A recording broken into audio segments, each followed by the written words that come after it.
Imagine you are relaxing on your sofa after a long day. Suddenly, your phone screen lights up with a video call. You answer, and a stern-faced police officer in full uniform stares back at you. The officer immediately orders you to stay on the line, claiming you are implicated in a high-level crime. He tells you that until the investigation is over, you are under digital arrest. A smartphone screen dictates your every move, creating a boundary as rigid as any brick wall. You are effectively a prisoner in your own home, held captive by a video feed.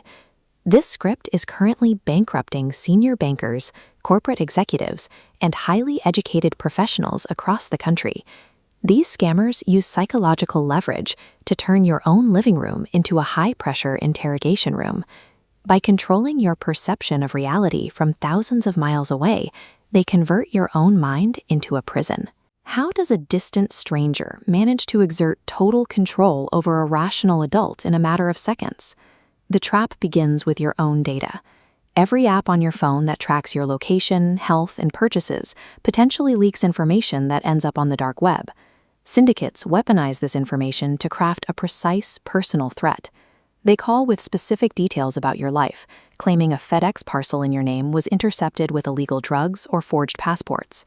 The moment you panic, you are transferred to a video call where you face forged arrest warrants and a room designed to look like a legitimate police station.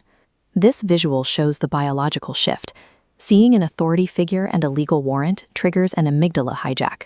Your brain's alarm system flashes red, putting you in a state of primal panic, while your prefrontal cortex, your logic center, dims entirely.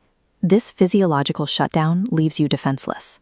You obey the stranger's commands, staying isolated on camera for hours, unable to think clearly enough to even call out to your family in the next room.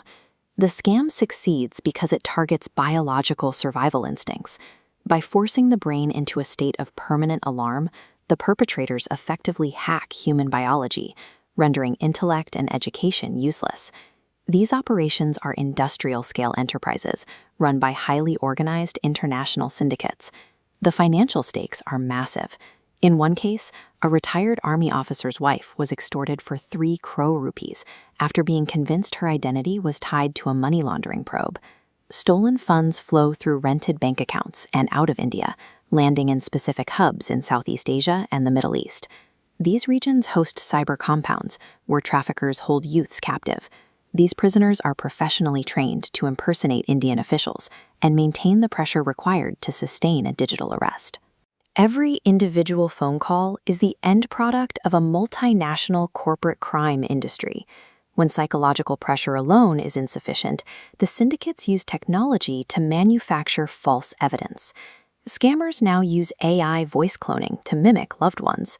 With a few seconds of audio, they can synthesize the voice of a victim's child crying for help, claiming they have been kidnapped or arrested. They also use call forwarding tricks. A victim is lured into dialing a hidden network code, like *62*, followed by the scammer's number under the guise of confirming a delivery. This chart shows the exploit.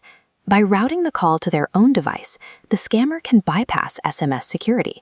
When they try to log into your bank account, they select the Call Me option for the OTP, which goes directly to them instead of you. Familiar voices and private security codes are no longer reliable markers of truth.